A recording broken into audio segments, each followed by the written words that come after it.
Guitar tone, specifically dialing it in. Now there's a really easy concept that I want to share with you today that makes it just so much easier to dial in the tone you're after. So that's what we're going to get into. Tone is a real personal thing and there's a lot of opinions about it, but ultimately it's about you being happy, because it doesn't really matter what your drummer says or your mum or that really drunk guy at the end of the gig says. It's about what you like and what you're comfortable with and what you're really happy to use. I regularly have customers pop in that aren't that happy with their tone, and if you're in the same boat, this video is going to be really helpful.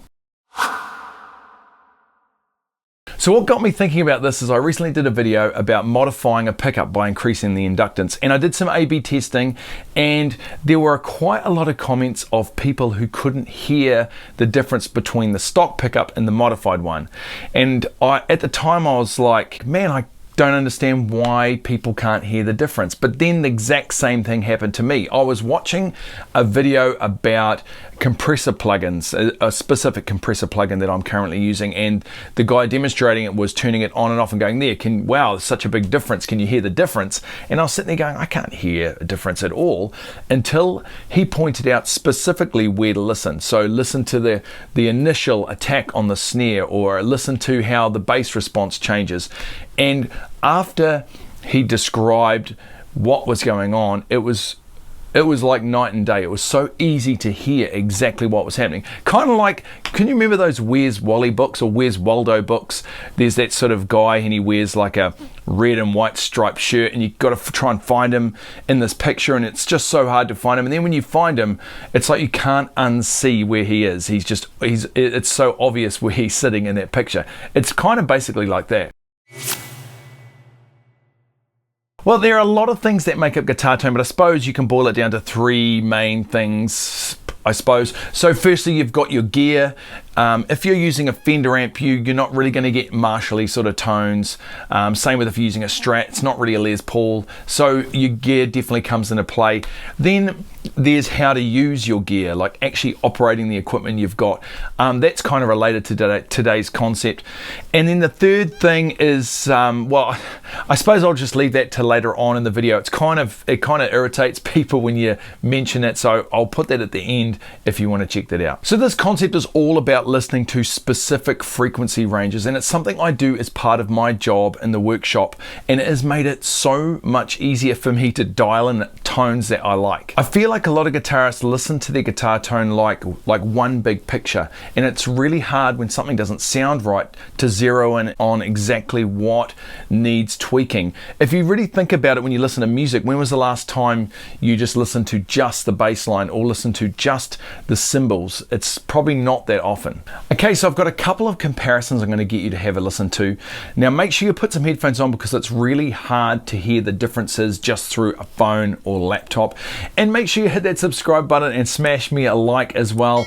I'm really loving doing these videos, and with your help it really helps get these videos out to more people, so that'd be really cool. So first I'm going to play with everything attenuated apart from that low end, and then I'm going to bring everything back in. Now what you'll find is you'll easily be able to hear where that low end sits in the guitar tone.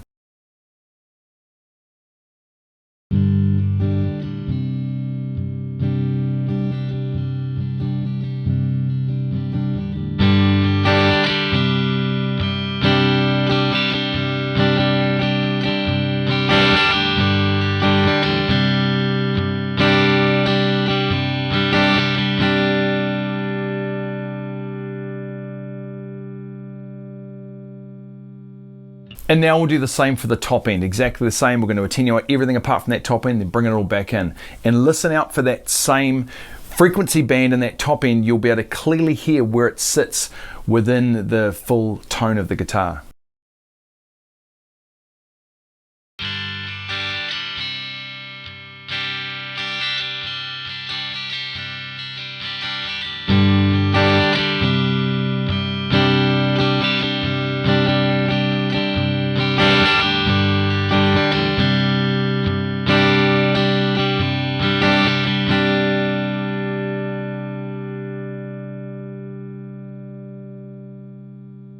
So as you can see from that example, when you know exactly what you're listening for, it's just really easy to hear.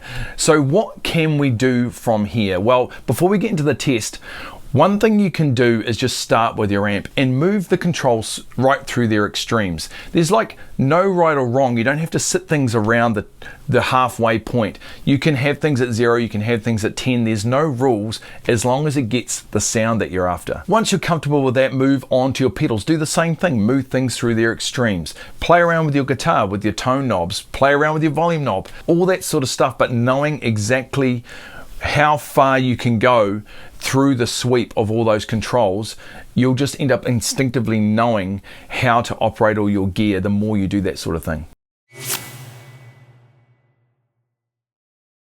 Listen to these examples coming up. First, what I'm going to do is play a reference tone, and then I'm going to modify that tone by boosting or cutting the bass, middle, or treble frequencies. And what I want you to do is be able to identify which frequencies were boosted or cut. Now that could be just the bass, or it could be the bass and the treble, or it could be just the mids. So it's up to you to work out what has been changed in the tone. You don't have to get into specific frequency bands, just keep it simple: bass, middle, or treble, boost, or cut.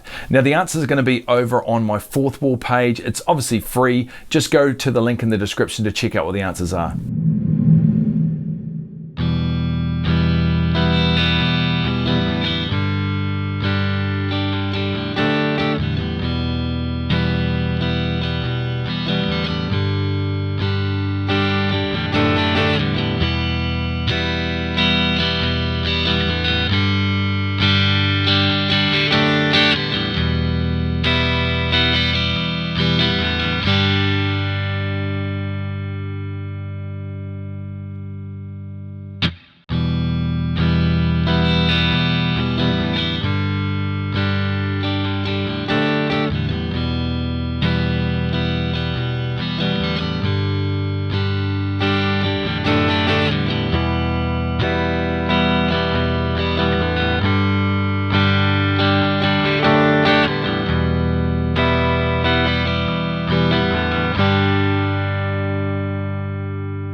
So I really want to know how you guys did in this test. Now, if you look through the answers and then listen back to the examples, I'm sure you'll be able to easily hear now where those frequency bands were boosted or cut. Now, back to that third point that I mentioned earlier, the one that's going to really help you improve your tone, it's practice. Now, I hate saying practice. I prefer to say hours on the instrument or something like that. It's not just running up and down scales. You might be learning a song that you really love or transcribing a solo. I truly believe that practicing and playing are two separate things. Practice always has a challenge element involved. You're normally playing through stuff that you've already played before, and it's not so much of a challenge, but both definitely have their place in the guitar journey. I honestly hope this helps some of you guys out there. Please leave a message in the comments if it has. Have a great week, and we'll catch you in the next video.